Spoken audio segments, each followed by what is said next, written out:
जय श्री कृष्ण। कल के श्लोकों में हमने सुना था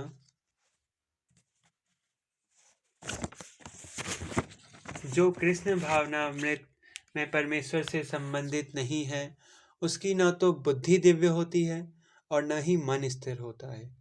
जिसके बिना शांति की कोई संभावना नहीं है, शांति के बिना सुख हो भी कैसे सकता है। जिस प्रकार पानी में तैरते नाव को प्रचंड वायु दूर बहा ले जाती है, उसी प्रकार विचरणशील इंद्रियों में से कोई एक जिस पर मन का नियंत्रण लगा रहता है, मनुष्य की बुद्धि को वो हर लेता है। जिस पुरुष की इंद्रियां अपने अपने विषय में सब प्रकार से विरत होकर उसे वश में है, उसी की बुद्धि निसंदेह स्थिर है। जो सब जीवों के लिए रात्रि है वह आत्मसंयमी के जागने का समय है, और जो समस्त जीवों के जागने का समय है वो आत्मनिरीक्षक मुनि के लिए रात्रि है। आगे के श्लोक पढ़ते हैं। अपुर्या माया चल परिस्थितम समुद्रमापः प्रवेशन्ति यद्यतः तद कामाय प्रसवन्ति सर्वे स शान्तिमना मनोपि न काम कामी। जो पुरुष समुद्र में निरंतर प्रवेश करती रहने वाली नदियों के समान इच्छाओं के निरंतर प्रवाह से विचलित नहीं होता और जो सदैव स्थिर रहता है, वही शांति प्राप्त कर सकता है। वह नहीं जो ऐसी इच्छाओं को तुष्ट करने की चेष्टा करता है। तात्पर्य: यद्यपि विशाल सागर में सदैव जल रहता है, किंतु वर्षा ऋतु में विशेषतया यह अत्यधिक जल से भरता जाता है, तो भी सागर उतने पर ही स्थिर रहता है। न तो वह विक्षुब्ध हो जाता है और न तट की सीमा का उल्लंघन करता है। ऐसी स्थिति कृष्ण भावना भावित व्यक्ति की है। जब तक मनुष्य शरीर है तब तक इंद्रिय तृप्ति के से विचलित नहीं होता। कृष्ण भावना भावित व्यक्ति को किसी वस्तु की आवश्यकता नहीं होती, क्योंकि भगवान उसकी सारी आवश्यकताओं को पूर्ण करते हैं।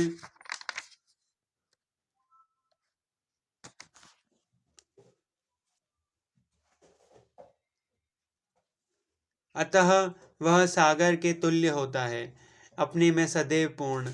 सागर में गिरने वाली नदियां के समान इच्छाएं उसके पास आ सकती हैं, किंतु वह अपने कार्य में स्थिर रहता है और इंद्रिय तृप्ति की इच्छा से रंच भर भी विचलित नहीं होता। कृष्ण भावना भावित व्यक्ति का यही प्रमाण है। इच्छाओं के होते हुए भी वह कभी इंद्रिय तृप्ति के लिए उन्मुख नहीं होता, क्योंकि वह भगवान की दिव्य प्रेमा भक्ति में तृष्ट रहता है। अतः वह समुद्र की भांति स्थिर रहकर पूर्ण शांति का आनंद उठा सकता है। किंतु दूसरे लोग जो मुक्ति की सीमा तक इच्छाओं की पूर्ति करना चाहते हैं, फिर भौतिक सफलताओं का क्या कहना, उन्हें कभी शांति नहीं मिल पाती। कर्मी, मुमुक्षु तथा वह योगी सिद्धि के कामी हैं, ये सभी अपूर्ण इच्छाएं के कारण दुखी रहते हैं। किंतु कृष्ण भावना भावित पुरुष भगवत सेवा में सुखी रहता है और उसकी कोई इच्छा नहीं होती। वस्तुतः वह तो तथा कथित भवबंध से मोक्ष की कामना नहीं करता। कृष्ण के भक्तों की कोई भौतिक इच्छा नहीं रहती, इसलिए वे पूर्ण शांत रहते हैं। जय श्री कृष्ण। विहाय कामनाय सर्वा न पूर्णस्यति निष्पर्षः निर्ममो निरहंकारः स शान्तिमधिगच्छति। जिस व्यक्ति ने इंद्रिय तृप्ति की समस्त इच्छाओं का परित्याग कर दिया है, वो इच्छाओं से रहित रहता है। जिसने सारी ममता त्याग दी है तथा अहंकार से रहित है, वह वास्तविक शांति को प्राप्त कर सकता है।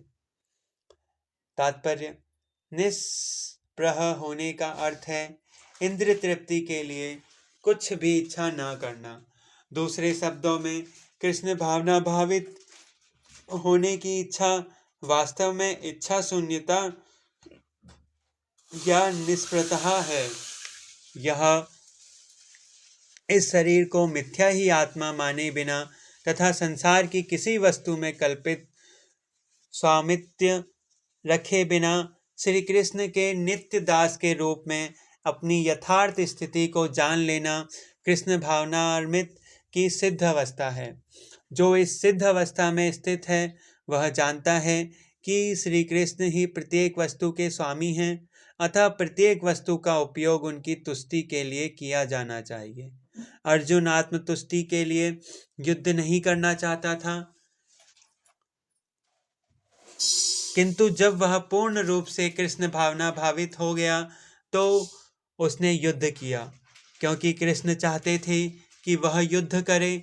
उसे अपने युद्ध करने के लिए कोई इच्छा न थी, किंतु वही अर्जुन कृष्ण के लिए अपनी शक्ति पर लड़ा। वास्तविक इच्छा शून्यता कृष्ण दृष्टि के लिए इच्छा है। यह इच्छा को नष्ट करने का कोई कृत्रिम प्रयास नहीं है। जीव कभी भी इच्छा शून्य या इंद्रिय शून्य नहीं हो सकता, किंतु उसे अपनी इच्छाओं की गुणवत्ता बदलनी होती है। भौतिक दृष्टि से इच्छा शून्य व्यक्ति जानता है कि प्रत्येक वस्तु कृष्ण की है, अतः वह किसी वस्तु पर अपना स्वामित्व घोषित नहीं करता। यह दिव्य ज्ञान आत्म साक्षात्कार पर आधारित है, अर्थात इस ज्ञान पर कि प्रत्येक जीव कृष्ण का अंश स्वरूप है और जीव की शाश्वत स्थिति कभी न तो कभी कृष्ण के तुल्य होती है, न उनसे बढ़कर। इस प्रकार कृष्ण भावना भावित व्यक्ति का यह ज्ञान भी वास्तविक शांति का मूल सिद्धांत है। जय श्री कृष्ण।